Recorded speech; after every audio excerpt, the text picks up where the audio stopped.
Hosanna ministries నిర్వహించిన సంపూర్ణ ఉపవాస ప్రార్థనా కూడిక గుంటూరు గోరంట్ల ప్రాంగణంలో కన్నుల పండుగ జరిగింది.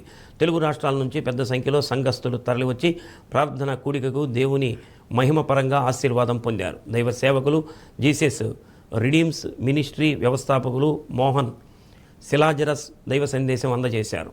ప్రార్థన విశిష్టత, ప్రతి విశ్వాసి ఆధ్యాత్మిక ఎదుగుదలకు, దేశ క్షేమం, సమస్త మానవాళి క్షేమానికి చేసే ప్రార్థన ఆవశ్యకతను వివరించారు.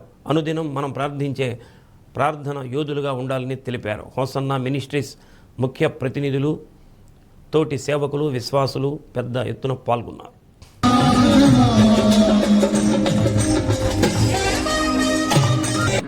గత సంవత్సరాలన్నిట ఈ సంపూర్ణ రాత్రి ఉపవాస ప్రార్థనలను దేవుడు మహిమకరంగా జరిగిస్తూ వచ్చారు. కొద్దిగా ఆరంభించబడిన ఈ సంపూర్ణ రాత్రి ఉపవాస ప్రార్థనలు అనేకులముగా కూడి పాలు పొందటానికి దేవుడిచ్చిన గొప్ప భాగ్యాలను బట్టి స్తోత్రములు చెల్లిద్దాం.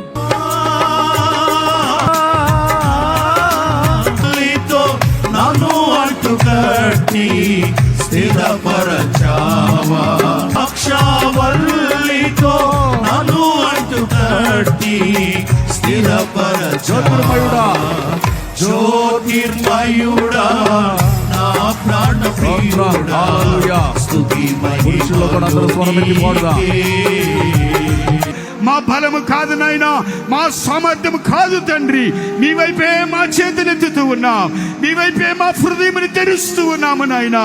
నా తండ్రి, సహాయము చేయగలిగిన సర్వశక్తి కలిగిన దేవునిగా ఇప్పుడే ఇప్పుడే ఇప్పుడే ఈ కార్యములు జరుగుటకై మీ కను దృష్టి చాపమని అడుగుతూ ఉన్నాము నాయన.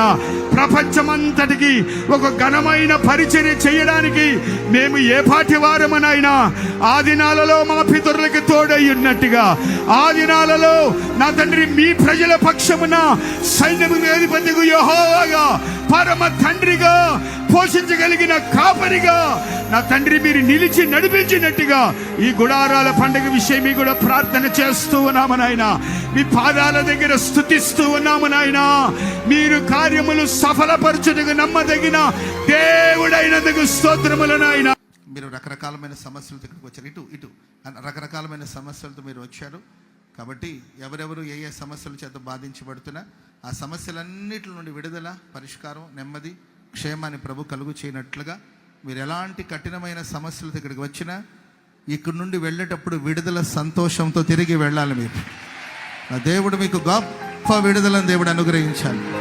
ప్రతి వాని బాష్ప బిందువుని దేవుడు తుడిచివేయాలి. అత్యధికమైన విజయాన్ని దేవుడు అనుగ్రహించాలి. అత్యధికమైన విజయాన్ని దేవుడు అనుగ్రహించాలి. ఆ విధంగా ప్రభు మన జీవితంలో కార్యం చేసేటట్లుగా ఎవరెవరికి ఏ సమస్యలు ఉన్నాయో అవన్నీ ప్రభుతో చెప్పి ఒక చిన్న ప్రార్థన చేసుకుందాం. మోకరించగలిగిన వాళ్ళందరూ కూడా అలాగే మీరు ఉన్న స్థలంలోనే మోకరించండి. అందరూ రెండు చేతులెత్తి మనస్ఫూర్తిగా ప్రార్థన చేసుకోండి.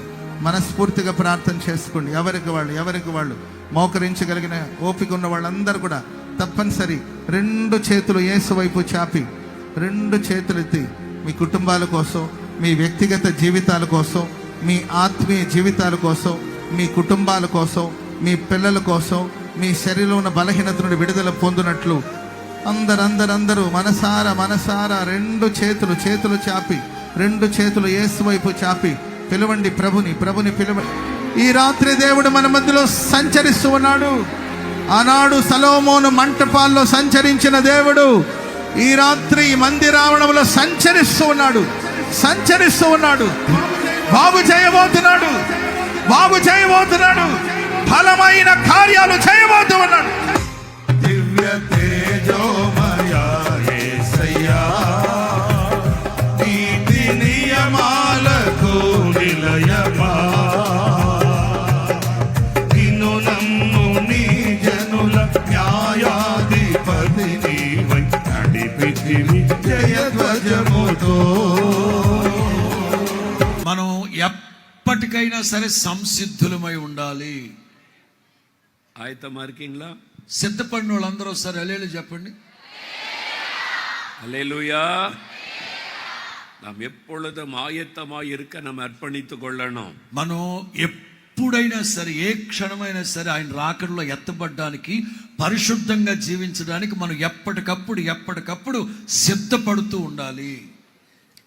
மத்திய ஆகாயத்தில் எடுத்துக்கொள்ளப்பட்டவர்கள், మధ్యాకాశానికి ఎత్తబడిన వాళ్ళు, ஆண்டவர் அவளை அழைத்து கொண்டு பரலோகத்திற்கு செல்லுவார். యేసు క్రీస్తు వాళ్ళందరిని తీసుకుని పరలోకానికి వెళ్తారు. அதான் சபை எடுத்துக்கொள்ளுதல். దీన్నే సంఘము ఎత్తబడుట అంటారు. மணவாட்டி எடுத்துக்கொள்ளப்படுவது. పెళ్లి కుమార్తె సంఘం ఎత్తబడడం అంటారు. எதற்கு ஆண்டவர் பரலோகத்துக்கு கொண்டு போகிறார்? ఎందుకు యేసు క్రీస్తు పెళ్లి కుమార్తెను పరలోకానికి తీసుకెళ్తారు? 7 வருடம் கல்யாண விருந்து நடக்க போகிறது. అక్కడ 7 సంవత్సరాలు వివాహ మహోత్సవం జరగబోతుంది. ஆட்டுக்குட்டியானவரின் கல்யாண விருந்து என்று வேதத்தில் சொல்லப்படுகிறது. పరిశుద్ధ గ్రంథంలో రాయబడిన మాట గొర్రె పిల్ల వివాహ మహోత్సవ దినం అని రాయబడింది. మీ స్తోత్రం.